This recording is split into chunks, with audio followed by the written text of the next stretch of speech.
मंदाकिनी नदी के तट पर भरत को इस प्रकार समझाकर धर्मात्मा रामचंद्र के चुप हो जाने पर भरत ने फिर उनसे कहा, हे शत्रुनाशन, संसार में आपके समान कौन मनुष्य हो सकता है। आप दुख में दुखित नहीं होते और सुख में प्रसन्न नहीं होते। विद्वान पुरुष आपका सम्मान करते हैं, किंतु किसी विषय में संदेह होने पर आप उनसे अवश्य पूछते हैं। मरने पर स्त्री, पुत्र और शरीर आदि से वियोग होता ही है।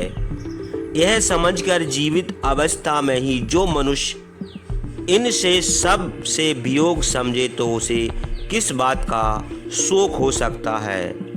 हे महाराज, जो मनुष्य आपकी तरह सांसारिक प्रपंच और आत्म तत्व को जानता है, वह विपत्ति पड़ने पर दुखी नहीं होता। हे रघुनंदन, आप देवताओं के समान पराक्रमी, महात्मा, सत्य प्रतिज्ञ, सर्वज्ञ, सर्वदर्शी और बुद्धिमान हैं। आप प्राणियों के जन्म मरण के विषय भली भांति जानते हैं, इसलिए असह्य दुख भी आपको दुखित नहीं कर सकता। किंतु मेरे समान मनुष्य विपत्ति पड़ने पर यदि दुखी हो जाए तो आश्चर्य की बात नहीं है। मैं विदेश में था, क्षुद्र स्वभाव वाली मेरी माता ने मेरे लिए जो पाप किया है उसमें मेरी सलाह नहीं थी और ना मैं उसे पसंद करता हूँ।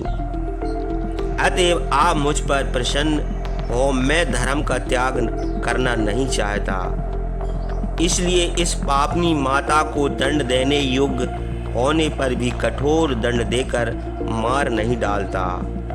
मैं पवित्र कर्म करने वाला दशरथ का पुत्र हूँ, धर्म और अधर्म भी जानता हूँ, इसलिए यह निंदित काम नहीं कर सकता। क्रियावान गुरु वृद्ध राजा दशरथ परलोक को चले गए। मैं सभा में उनकी निंदा नहीं करता, किंतु हे धर्मज्ञ, धर्म का जानकार कौन मनुष्य स्त्री को प्रसन्न करने के लिए इस प्रकार का धर्म विरुद्ध निंदित काम करेगा। बुढ़ापे में मनुष्य की बुद्धि भ्रष्ट हो जाती है। इस कहावत को राजा दशरथ ने यह काम करके सत्य कर दिया। पिताजी ने कैकेयी के भय से अपनी मूर्खता से साहस करके जो धर्म के विरुद्ध यह काम किया है, आप उसका संशोधन कीजिए। जो पुत्र पिता की भूल को संभाल लेता है वही पुत्र पुत्र है, और जो पुत्र पिता के दोष को निवारण नहीं करता वह पुत्र पुत्र नहीं। आप पिताजी के श्रेष्ठ पुत्र हैं, अतएव पिता के दुष्कर्म का समर्थन ना कीजिए। राजा दशरथ धर्म के विरुद्ध जो काम कर गए हैं उसकी पंडित लोग निंदा करते हैं, इसलिए आप मेरी बात मानकर कैकेयी की, पिता की, मित्रों की, बांधवों की तथा नगर और देश के निवासी मनुष्यों की तथा मेरी रक्षा कीजिए। कहाँ क्षत्रिय धर्म और कहाँ निर्जन वन में निवास, कहाँ प्रजा का पालन और कहाँ जटाओं का धारण, ऐसा विपरीत काम आपको नहीं करना चाहिए। हे महाप्राज्ञ, अभिषेक करना क्षत्रिय का श्रेष्ठ धर्म है, जिससे वह प्रजा का पालन कर सके। प्रत्यक्ष सुख देने वाले प्रजा पालन रूप धर्म को छोड़कर कौन क्षत्रिय भविष्य में होने वाले लक्षणहीन संदेहात्मक अनिश्चित धर्म का पालन करेगा। यदि आप कष्ट सहकर धर्म का पालन करना चाहते हैं तो धर्म के अनुसार ब्राह्मण आदि चारों वर्णों का पालन करके कष्ट उठाइए। हे धर्मज्ञ, धर्म के जानकार पुरुष चारों आश्रमों में गृहस्थ आश्रम को ही श्रेष्ठ कहते हैं। फिर आप उस आश्रम को क्यों छोड़ रहे हैं? विद्या में, स्थान में और जन्म में सब प्रकार से मैं आपसे छोटा हूँ। फिर मैं आपकी मौजूदगी में राज कैसे कर सकता हूँ? मैं बुद्धिमान हूँ, गुणहीन हूँ, बालक हूँ। यह तेब राज का पालन करना तो कठिन, मैं आपके बिना कहीं रह भी नहीं सकता।